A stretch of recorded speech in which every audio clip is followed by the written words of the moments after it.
orang-orang yang menguasai salah satu bidang tertentu, menteri, jabatan dia setara dengan menteri, gubernur. Ketika ada satu isu yang itu harus diselesaikan oleh orang tersebut, maka dipanggil oleh Deddy Corbuzier di podcastnya. Nah, tapi ada suatu hal yang masih harus dibahas oleh Mas Deddy. Ada sesuatu hal yang harus dipecahkan oleh Mas Deddy dan itu harus dijelaskan ke publik. Bahwa baru-baru ini Mas Deddy kita tahu bahwa pindah agama dari sebelumnya agama non-Islam, dalam hal ini Kristen, lalu sekarang menjadi Islam. Simpel saja, saya mau sampaikan bahwa kenapa bukan di agama lain? Kenapa bukan di agama Hindu? Kenapa bukan di agama Buddha? Kenapa bukan di agama Konghucu ya? Dan kenapa bukan di agama? Kenapa harus agama Islam?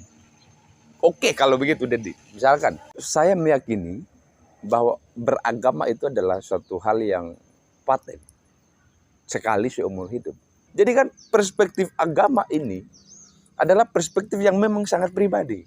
Kalau kemudian dari pertama kita adalah Kristen, sulit rasanya untuk mengalihkan cara pandang kita yang dulu Kristen menjadi agama Islam. Atau kita yang Islam, bahkan saya sekarang, oleh karena keyakinan saya yang kuat, yang prinsipil terhadap agama Islam, tidak ada satupun yang bisa mempengaruhi cara pandang saya, cara berpikir saya terhadap agama saya, terhadap agama Islam. Oleh karena satu keyakinan saya yang sudah mendogma, saya meyakini bahwa saya berpikir, saya beragama oleh karena saya berpikir. Bukan saya beragama itu karena ikut-ikutan. Itu karena nenek moyang saya kebetulan Islam maka saya Islam. Tidak. Nah sekarang apakah posisi Deddy kemarin masuk Kristen? Dia masuk, kan pertama agama Islam. Pertama kan agama Kristen. Lalu masuk Islam. Sekarang apakah dogma kekristenan yang dimiliki oleh Deddy Corbuzier kemarin tidak kafah? Atau jangan-jangan Deddy Corbuzier berkeyakinan bahwa orang masuk surga itu adalah ketika orang agama Islam. Maka agama yang lain dalam waktu yang sama salah. Maka agama yang lain dalam waktu yang sama neraka. Jadi selain Islam, jadi apa kalau kita mau kritis, mau jeli pada problem yang tengah kita disaksikan oleh Mas Deddy ini. Kalau surga itu hanya milik umat Islam, saya orang Islam. Kalau surga itu adalah milik umat Islam, maka dalam waktu yang sama Kristen masuk neraka, agama Hindu masuk neraka, agama Buddha masuk neraka, dan agama Konghucu masuk neraka. Lah kalau misalkan kita memberikan satu kesempatan yang sama untuk masing-masing agama ini, bahwa agama Buddha punya kesempatan untuk masuk surga, bahwa Kristen punya kesempatan untuk masuk surga, bahwa agama yang selain Islam punya kesempatan untuk masuk surga, maka sebenarnya boleh dong kita tetap bertahan pada agama yang kita anggap benar sebelumnya. Bahkan kalau kemudian orang itu pertama agama Kristen, maka dia bertahan saja pada agama Kristen. Karena dia punya kesempatan untuk benar. Nah ini yang menjadi rancunya kita di bangsa Indonesia. Kadang-kadang kita bahas, kita menumpas isu-isu yang radikal. Kadang-kadang kita menumpas isu-isu yang intoleransi. Tapi akarnya, jangan-jangan kita tidak punya perspektif terhadap suatu kemoderatan Islam. Nah ini yang kita cari di bangsa Indonesia, bahwa jangan-jangan persepsi kita tentang agama itu, dia tidak tersistematis, dia tidak masif, dan juga dia tidak rapi. Pada akhirnya semua kekeliruan orang beragama tertampung dalam diri kita masing-masing. Nah makanya menarik, ketika saya bertemu dengan Deddy Corbuzier, ketika kita punya kesempatan untuk Deddy Corbuzier, saya akan membahas persoalan ini. Bahwa kenapa bukan agama yang lain? Nah kalau agama Islam yang Anda anggap masuk akal, Anda harus bertanggung jawab terhadap agama-agama lain misalkan yang Anda tidak masuki misalkan. Kan sebenarnya kalau kita mau cermat, kalau kita mau punya referensi yang kuat terhadap bagaimana agama, maka sebenarnya kita harus cari pada orang-orang yang dulu agamanya adalah Kristen, sekarang dia beralih agama, entah agama Buddha, entah agama apa. Karena mereka dianggap punya keyakinan pada waktu yang sama adalah dua pemahaman tentang agama. Nah sekarang kan kita yang satu, kan saya tidak punya hak untuk mengklaim bahwa agama yang lain salah.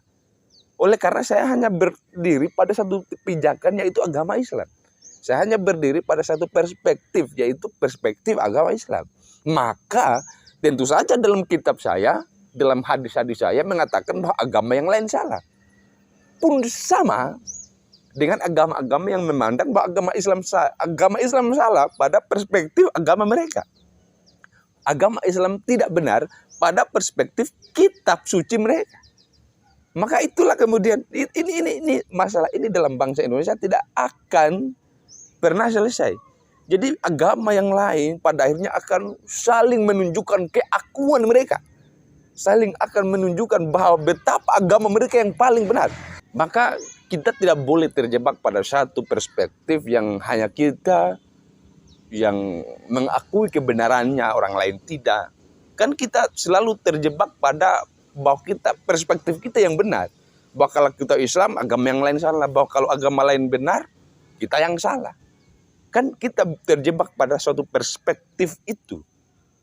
Seharusnya kita tidak kemudian dalam Indonesia ini yang sangat banyak agamanya dan satu-satunya negara di dunia yang penduduknya itu semua jenis agama ada di situ adalah Indonesia.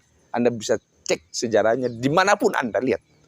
Nah, maksud kita untuk kita tidak terjebak pada salah satu dogma, pada salah satu agama tertentu, maka saya hematku, karena saya Islam dari lahir, terus sampai sekarang Islam, you fokus pada agama kamu sekarang. Kalau ke agama kamu Kristen, terus kamu fokus pada agama yang kamu anut hari ini, sampai seterusnya you harus agama Kristen. Jangan sampai itulah yang disebut dengan beragama secara kafah. Persoalan surga, persoalan neraka itu persoalan Tuhan itu. Itu adalah persoalan prerogatif Tuhan. Bahkan tidak dijamin bahwa semua orang agama Islam pun akan masuk surga. Dan tidak menjamin bahwa semua orang yang beragama non-Islam akan masuk surga. Tidak juga pada perspektif itu kita harus terjebak. Nah, artinya masing-masing agama punya kesempatan untuk masuk surga. Masing-masing agama punya kesempatan bahwa pemeluknya itu bisa bahkan masuk neraka. Itu adalah satu rumus kehidupan yang tidak semua kita akan lurus-lurus saja, akan baik-baik saja. Bahkan tidak menjamin pun bahwa orang yang kemudian telah pindah agama dari Kristen ke Islam itu bisa masuk surga. Itu tidak ada jaminan. Nah, sehingga memang agak ribet sebenarnya. Saya ingin menyampaikan itu pada Mas Dedi bahwa kita tidak bolehlah terjebak pada satu dogma agama. Meskipun selalu saya tekankan bahwa saya tidak karena Dedi masuk Islam tidak saya bersyukur. Malah bagus sebenarnya. Tapi kan pada poinnya, substansinya kan bukan di situ sebenarnya. Demikian kita akan ketemu. Sampai ketemu Mas Dedi, sampai kita ketemu untuk kita clearkan suatu persoalan-persoalan yang menyangkut tentang keagamaan, yang menyangkut tentang akidah, yang menyangkut tentang kepercayaan. Apakah kepercayaan Anda di atas keraguan atau malah kepercayaan Anda di bawah keraguan? Billahi taufiq wal hidayah. Wassalamualaikum warahmatullahi wabarakatuh.